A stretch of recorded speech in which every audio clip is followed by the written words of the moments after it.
नमस्कार। प्रयागराज के संगम पर इस आज तक के धर्म संसद में आप सभी का स्वागत है।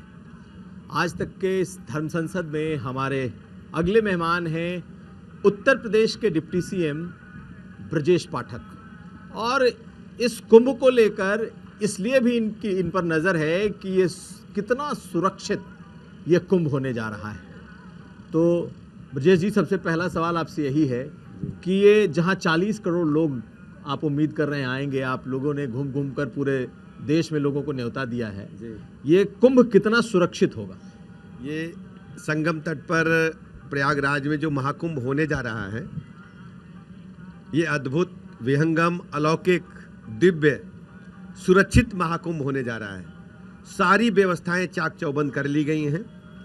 परिवहन, साफ सफाई, सैनिटेशन, सुरक्षा, स्वास्थ्य सुरक्षा, सभी उपबंधों को व्यवस्थित ढंग से सुनिश्चित कर लिया गया है।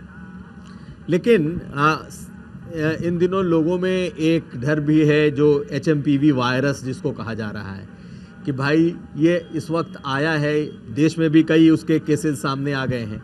तो क्या लगता है कि क्या लोगों को, यहाँ आने वाले श्रद्धालुओं को इसकी कोई चिंता करने की जरूरत है, नहीं है? मैं उत्तर प्रदेश की तरफ से जिम्मेदारी के साथ कहता हूँ, वायरस को लेकर कोई भी स्थिति पैनिक जैसी नहीं है। एकदम साधारण जुखाम जैसी बीमारी है और 3 दिन में ठीक हो जाता है। कहीं कोई दिक्कत नहीं है, सब कुछ नियंत्रण में है और सारी व्यवस्थाएं परिपूर्ण हैं।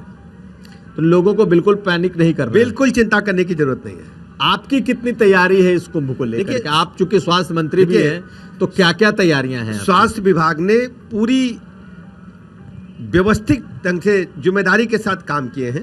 एक 100 बेड का केंद्रीय अस्पताल है।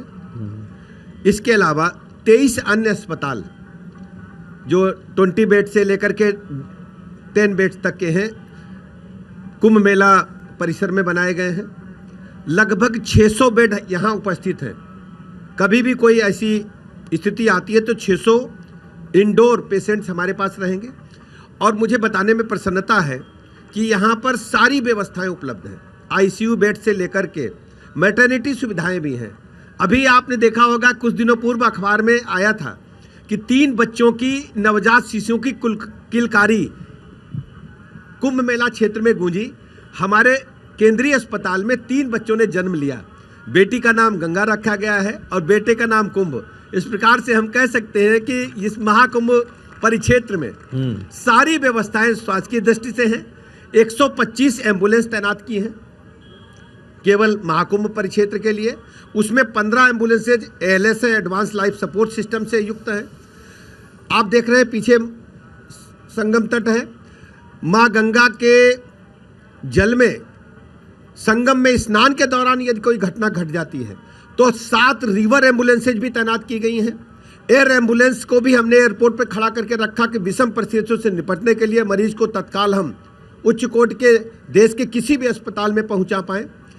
प्रयागराज क्षेत्र के सभी जो हमारे हॉस्पिटल्स हैं उनको हमने व्यवस्थित ढंग से तैयार किया। 6000 बेड प्रयागराज क्षेत्र में हमने तैयार किए हैं।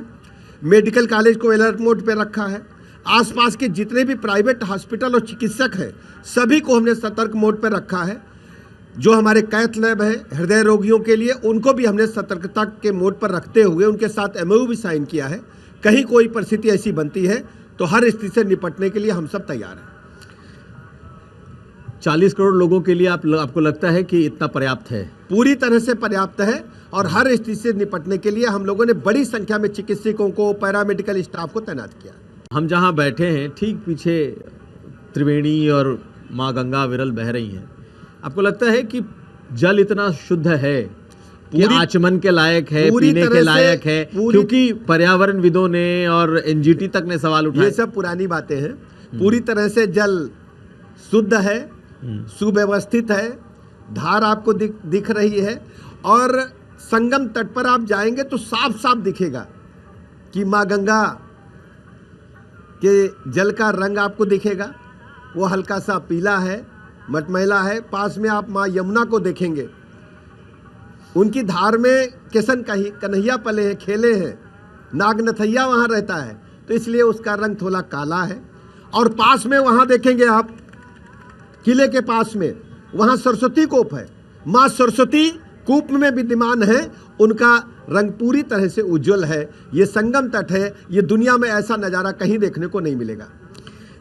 आप लोग इतने उत्साह के साथ आप इतने बड़े कुंभ का आयोजन कर रहे हैं, दुनिया भर से लोगों को बुला रहे हैं, लेकिन बार बार एक बात हो रही है कि भाई मुसलमानों को यहाँ खाने पीने की दुकानें लगाने की इजाज़त नहीं होगी। क्या ये सच है? देखिए, इस प्रकार की बातों को मुझे लगता है कि हमको पॉजिटिव बातें करनी चाहिए। जब हम पूरे देश दुनिया को आमंत्रित कर रहे हैं, और आप देखते होंगे कि हमारी संस्कृति वसुधैव कुटुम्बकम की रही है। अयम निजा परोबिता गणना लघुचेतसाम उदार चरितानाम वसुधैव कुटुम्बकम। हम पशु पक्षी को भी अपने परिवार का सदस्य मानते हैं, वनस्पति को भी अपने परिवार का सदस्य मानते हैं, और सनातन को यदि कोई मानने के लिए तैयार है, हम सभी का हृदय से स्वागत करते हैं। और कुंभ मेला परिक्षेत्र में सभी का स्वागत है, सबको रहने की, व्यवस्थित ढंग से आने जाने की सारे व्यवस्थाएं कर ली गई हैं। तो किसी को दुकान लगाने पे रोक नहीं है? आप अलग से स्पेसिफिक सवाल विवाद करने के लिए पूछ रहे हैं। आप जाकर के दुकान पूछिए कौन लगाया है, फिर आपको पता चलेगा। यानी कि चलिए, वो कहने की बात थी और जो हकीकत है वो कुछ और है। ठीक है, लेकिन ऐसा लगता नहीं कि इतने बड़े धर्म संसद का आप आयोजन कर रहे हैं, तो एक सनातन का इतना बड़ा आयोजन है, तो देश में हिंदुओं को, बहुसंख्यकों को पूरी तरीके से एक यूनाइट करने की आपकी कोशिश है। आप हमें लगता, कुमार साहब क्षमा करिएगा, ड्यू रिस्पेक्ट, मैं कहना चाहता हूं आज तक के इस जिम्मेदारी के साथ प्लेटफार्म पर कि ये महाकुंभ पहली बार नहीं हो रहा है। हमारी सांस्कृतिक विरासत गौरवशाली है। हजारों वर्ष पहले, 2500 वर्ष पहले, 5000 वर्ष पहले जब ये सृष्टि शुरू हुई, तब से कुंभ चल रहा है, तब से महाकुंभ हो रहा है, अर्ध कुंभ हो रहा है। कोई आज पहली बार हो रहा है? या ऐसा क्यों आप सोचते हैं?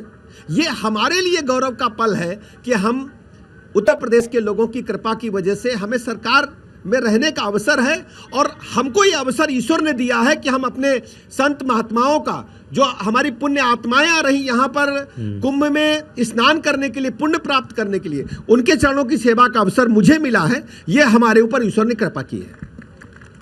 आपको लगता है कि इस महाकुंभ में जितनी भी व्यवस्थाएं हैं सब ठीक हैं, सब बढ़िया हैं? पहली बार आप पाएंगे। 2013 में भी कुंभ हुआ था, समाजवादी पार्टी की सरकार थी। 2019 में भी कुंभ था, तब हमारी सरकार थी। आपने देखा 25 करोड़ से अधिक लोग आए, सुव्यवस्थित सुंदर कुंभ का आयोजन हुआ। इस बार महाकुंभ है, और ये मैं आपको बता दूं, 6 वर्ष में अर्ध कुंभ होता है, 12 वर्ष में पूर्ण कुंभ होता है। ये 144 वर्षों के बाद महाकुंभ हो रहा है। अद्भुत अलौकिक नजारा, नर नारी गंधर्व, मैं कह सकता हूं कि देवी देवता सारे लोग आकाश मार्ग से आपको दिखाई देंगे। जो ऊर्जा है आपको महसूस हो रहा है कि आपके शरीर में जो स्पंदन है, आपके रक्त कोशिकाओं में जो रक्त का प्रवाह बह रहा है, आपको महसूस हो रहा होगा कि ईश्वर की सारी जो कृपा है ये महाकुंभ परिक्षेत्र में बरस रही है। जो भी व्यक्ति यहाँ प्रवास कर रहा है, स्नान कर रहा है, उसको ऊर्जा मिल रही है, ऊर्जा लेकर के अपने घर को वापस जा रहे हैं।